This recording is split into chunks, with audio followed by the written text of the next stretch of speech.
Okay. All right. IBMA, we're here with the Leftover Salmon. Andy Thorne, Vince Herman, and Drew Emmett. And it's more than a pleasure to meet you guys. Big fan for many, many years. I wanted to ask you back in the day of how Leftover Salmon got together. All right, let's get this wire going under here and we'll figure all this out. All right, so what's going on is we're out on the road. We're playing bluegrass music all around the country. It's wild, crazy bluegrass. It's wide open bluegrass this weekend in Raleigh, North Carolina. Wonderful. This guy's from Carolina. This is Andy Thorne, man. He grew up in Chapel Hill on Bowling Creek, man. And he crawled out of the creek and started moving his fingers in a crawdad-like motion. Amphibious. Kind of an amphibious. Yeah. And before you know it, he was a salmon too. You know, it's a shape-shifting kind of thing. Yeah. And we like to do that musically too. We like to be a bluegrass band that spawns into a Cajun band, that spawns into a Tex-Mex band, that spawns into a polka band, which turns into a Led Zeppelin cover band. You know, that's kind of like that's what our version of bluegrass allows us to do. It's totally wide open. Wouldn't you say? You know? Now, we started with the left-hand string band way back in the day when it used to was. Way back in the 80s. That's right. That's right. When Hall & Oates were doing their thing, we were kind of on a similar track as Hall & Oates, you know, and doing that 80s thing, and you know, we had the haircuts and, you know, the 80s clothes and, you know, bell bottoms. It was all about the mullets. It was the mullet. All about bring back the mullet. Definitely the mullet. So what happened? You guys had like two different bands. You just kind of started jamming together? That's right. We had a band called the Left Hand String Band, which Drew had started. I joined for a little while, and I started a band called the Salmon Heads. New Year's Eve 1990. We had a Salmon Head gigs that a couple of guys couldn't make, called the Left Hand String Band guys. Drew and I went through every convolution of the name possible on the way to the gig, and we came up with Leftover Salmon. That's in Colorado, right? That's in Colorado, yep. We were leaving Nederland, Jamestown, Colorado, on the way to Crested Butte, Colorado, where that happened on New Year's Eve of 1990. And the next day we had 4 or 5 different gigs because the ski scene there in Colorado was, like that. It was tight, so it was too late to change the name already the day after the first gig, And then we released this new album called Something Higher, and skip a few. and we're pretty psyched about the current state of the band, man. We are so fired up about this crew. Once we got this guy in the band, man, once the crawdad started, getting the thumb to it, that's when everything happened, man. This is Andy Thorne. This is Andy freaking Thorne. That's the Thorne. crawdaddy. So Yeah. how did Andy Thorne come into the band? I guess I know Norm McKilney was in before. And what were you doing before that? Before you came here, what were you doing?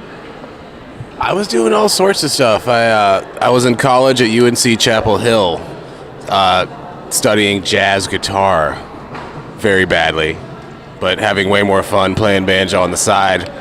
Did a bunch of different bands through the years, the Big Fat Gap in Chapel Hill, and then got with Larry Keel for a few years. Then I was sort of gigless for a while there, and Chris Pandolfi from the infamous String Dusters recommended me to Drew so graciously. And the rest is history. It's all just snowballed from there. Well, let me ask you a question here. The new album is quite different from other stuff you've done. Tell us about that. It is in a way, but all of our Salmon records have been Quite different. kind of, they're all different. So I don't know different from what would be the question. But one thing it does do differently is that everybody contributes on this album, and that's probably the first time everybody in the band has had some input. everybody's had a tune. But you know, all of our Salmon records are kind of all over the place, which, you know, it's kind of hard to classify really what this band is, which is why we ended up calling it Polyethnic Cajun Slamgrass, for lack of anything better to call it. But yeah, I mean, it's kind of, in a way, it's a Salmon record like the others, in that, you know, it goes a lot of different places, and it's a good traveling record, you know. And it's a great picture of the band as it is right now. It's been 2 years now since Eric Deutsch has joined the band. Alwyn Robinson on drums, been with us 5 now. Greg 15. How many years you been doing this, Andy? Going on 8.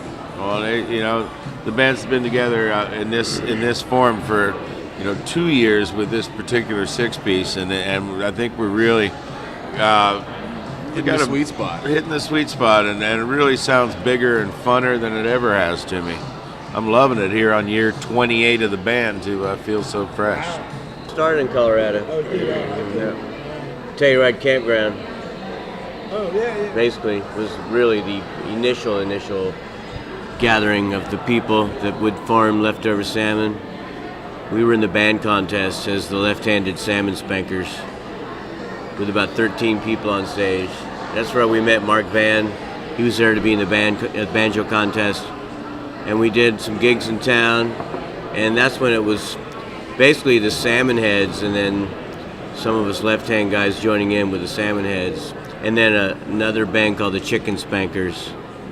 And so we threw the Chicken Spankers in there. So we didn't keep that name, the Left-Handed Salmon Spankers. Just It's a good name. Short-lived. You got a big thing going on in Philly tomorrow. Where else are you going after that? Pittsburgh, my hometown of Pittsburgh, Pennsylvania, the center of the musical universe. Place where they believe you got to have an accordion to get married. And we're going to be doing a thing there. And our friends from Fruition are going to come. Jay and Mimi are going to do a Gillian Welsh birthday set. Gillian's set. Gillian was here this weekend at the IBMA. Last night. Yeah. Yeah. By the way, folks, we're at the IBMA conference, which is the International Bluegrass Music Association. They have a conference every year. It's in Raleigh this year. It's been a week of just crazed music, which we haven't been here for, unfortunately.